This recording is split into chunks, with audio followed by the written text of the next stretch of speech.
ci bi ko àtte amul dara lu mën a permettre ñu ne seex bi joxe na ndigal wala yëgoon na li nga xam ne moo xew def nañ expertise def nañu ay transport sur les lieux lépp daf ko setal àtte nañ ko ginnaawam loolu àtte nit la yàlla àtte na yàlla àtte na ñu ngi sant yàlla mais damay wax rek ne seex moom taalibe sëñ Saliou la sëñ Saliou du xam ku mot allo. oui. waaw yow sax si kër gi nga bokk. dama ne. waaw sëriñ Saliou du ànd ak ku bon. du seexal ku bon. waaw ci sëñ bi sëñ Saliou ko seexal man murid pire la xam naa li may wax. mais yow mi nga xam ni jëflante nga ak moom ci lu jiitu procès ak ba procès di am ndog mi leen dab moom boo koy atte ci kilifa gi mu doon ci nit ki mu doon ay jikkoom yoo xamante ne nii yoo naw la. mais jikkoom ñëpp a ko xam. xam nga lislaam du julli rek ak or ak dem Makka joxe ñam yàlla daf ko teg foo xam ne fu foor la. ci kam sëriñ bee joo xam ne loolu mooy mandarga joxe lekk joxe naan te loolu man dama ne woon lii su ma may jot sax dinaa ci bind pour ñu xam ne l'islam dimbalante la solidarité la d'abord balaa muy nekk ay julli ak ay or ak yooyu ci loolu sëñ Béthio daf ko lawal ci biir l'islam kooku xoolam dafa set ba nga xam ne kooku mënul def lu bon mënul rey nit dafa tabe bu màggali Tuubaa jotee bu gàmmu jotee ak buy def ay cantan yi ni muy def di joxe ay ñam loolu yàlla daf ko sopp daf ko bëgg ci julli. maître yow kañ nga mujjee jokkoo ak moom. jokkoo nag moom boobu sax ci laa gën a xam ne yaramam neexul mais temps yi mënatuma woon jokkoo ak moom parce que médecins yi dañ confisqué woon ay téléphone am mënatul jokkoo man feebaram fi mu toll woon xam naa ko waaw te médecins yi nga xam ne ñoo ko yore tey di ko faj bind nañ ko certifié nañ ko te joxe nañ ko juge bi joxe nañ ko tribunal xamoon nañ ne kii yaramam neexul te waxoon naa leen ne kii ba muy dem France xamul sax ne dañ ko àtte ginnaaw depuis janvier mu nga foofu toog mënatul jël avion pour ñëw. mais yow en tant que avocat am yan kàddu yu mujjee la la dénk yan kàddu yu mujj. moom loo ko wax defe naan Serigne Saliou baax na moom ku ko xam ne loo ko wax defe naan Serigne Saliou baax na lépp teg naa ko ci Serigne Saliou gis nga bañ ko yóbboo Thiès pour di ko jàpp ci affaire yi nga xam ne moo xew Médinatoul Salam ba ma ko fa fekkee ak bu ñu ñëwee ci juge d'instruction bi mu koy impliqué na ko dama lay def mandat de dépôt daf ko ne yow jàppoo ma defoo ma mandat de dépôt lii dafa neex Serigne Saliou ca doo ma génne su ma fi génnee Serigne Saliou moo ma génne moom léppam daf ko joxoon Serigne Saliou nag waaw. Oui, donc en français, Maître Ousmane Seye, un témoignage sur Cheikh Béthio Thine qui vient donc de rendre l'âme. Oui, je dis que c'est le verdict divin, c'est le verdict de Dieu. Nous savions, moi je savais qu'il était gravement malade. J'ai prié pour qu'il revienne au Sénégal pour vraiment se blanchir.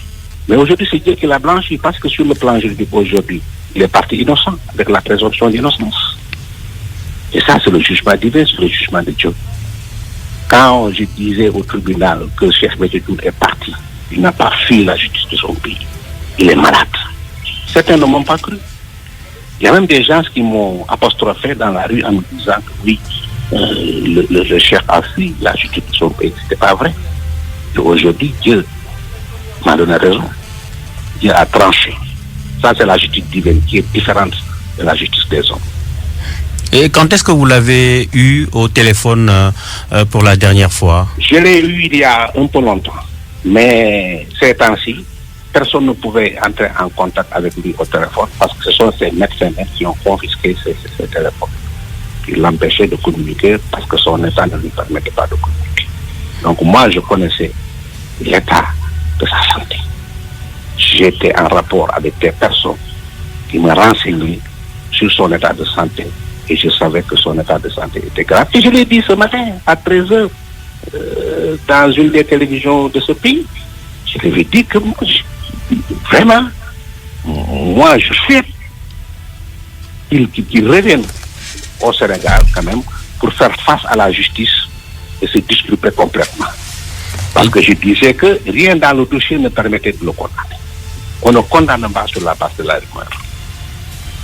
Quels ont été les derniers mots qu'il a prononcés devant vous? Moi, je sais que Serigne Béthio, lui, il avait tout donné à Serigne Saliou Mbacké.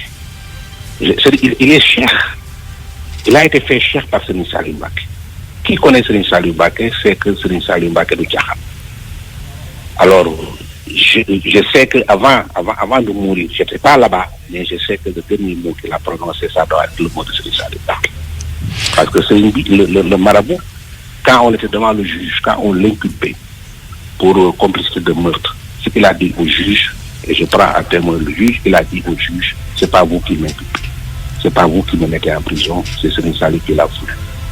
Et c'est pas vous qui allez me sortir d'ici, ce sera Serigne Saliou Mbacké. Donc lui, il avait tout donné à Serigne Saliou. Merci beaucoup maître Ousmane Seye l'avocat de Cheikh Béthio Thioune ñu koy gërëm bu baax a baax des ak yéen kon ci témoignage yi ñu fàttali ni mën ngeen a jaar ci 88 628 14 14 wala 14 15 ngir bu fekkee seen jokkalante ak moom mayoon na leen ngeen mat seede ci moom ngeen yeggee ñu ko ñu xaarandi aslëf rek reporter yi nga xam ni bu fekkee mën nañ leen a jotaat muy Abdourahmane Diallo ma nga xam ni ma nga Medinatu Salaam wala Omar Mbaw mi ci këram fii ci Mermoz wala ñeneen ñi nga xamante ni itam yónnee nañ leen ci ay barab yoo xamante ne ni moom jëmmam kenn mënu koo xalaat te xalaatee waale woo ko dinañ ci àndaat ak ñoom ci kanam tuuti. Oustaz laaj bi ma la mujjoon a laaj dañ ko doon laaj foofu jot auditeur am na beneen auditeur bu ñëw daa mel ni bismillah sëñ bi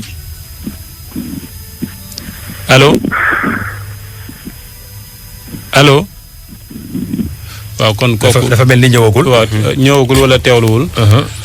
maa ngi la doon wax ni jël nit itam mu dëddu génn àdduna yàlla dina ci jaarale itam xeetu pexey daggiwaat ngëm-ngëmu nit. waaw xam nga dee ku mu waarul daal kenn mënul lay waar. dañuy wax ne kafa bil mawti waa'isan waaraatekat bi gën a mag mooy faatu maanaam léegi mooy dee bu la dee waarul kenn du la waar ñi tuddee waaraatekat waaraate wuñ dañuy fàttali.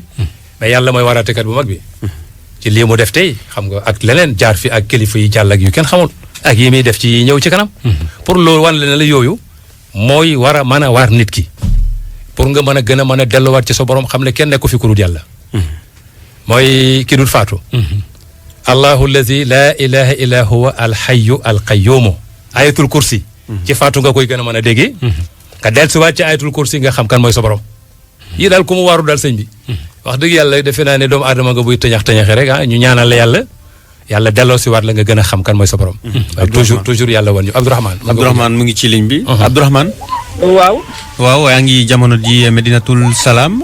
waaw Amar ba léegi maa ngi Medinatul Salaam xibaar bi ni ko gaañ di déggee ñëpp a ngi ñëw fii ci kër gi fees dëll ku fi ñëw ku ne di jooy yu metti waaye ñi nga xam ne ñoom ñooy waa gendarmerie ñoom tamit yegg si nañu léegi d'ailleurs dugg nañu ci salle bi ngir giseek soxnawu cheikh bi ñoom ki nga xam ne moom mooy commandant ci nag kenn ci ñoom ñoo dem ci biir foofu daal di gisee ak ki nga xam ne moom mooy soxnawu cheikh bi waaye ba léegi ñoom ñooñu génn guñu xamuñu lan moo nekk seen tànk fii waaye mën nañ wax ni taalibe yi yaa ngi commencé ñëw benn par benn te ñi nga xam ni ñoom ñooy organisateurs yi sànq ñu ngi doon waxtaan ak kenn ci ñoom commencé nañu sax lal ay basang moom dafa jàpp ni fi mu ne nii balaa leneen di am nañu commencé wàccee gum li nga xam ne moom mooy kaamil ci ñaanal cheikh bi donc instant bi ci organisation yooyu la ñu toll génnee nañu baaf li xam naa ay cant ak li ni mel la ñuy waaj a def waaye ñi nga xam ni ñoom ñooy taalibe yi ku dégg xibaar bi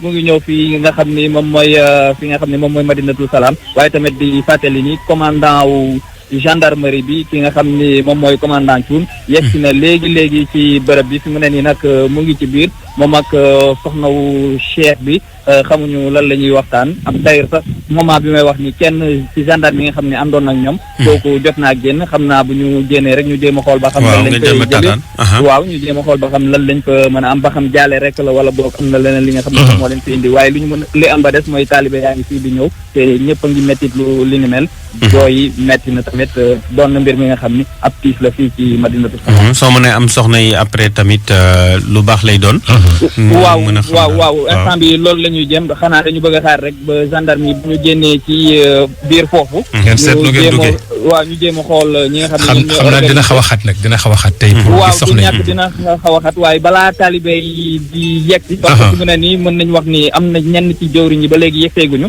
ñooñu xam naa balaa ñuy yegg si mën nañu jéem a xool ba xam nan la ñuy def ba yegg si ci biir. bismillah. waaw bu yàlla dogalee li ni mel am rek après ñu defaat leen ci ñu jéem a xool lan la ñu mën a am ci biir. jërëjëf jërëjëf yaa Abdourahmane waaw.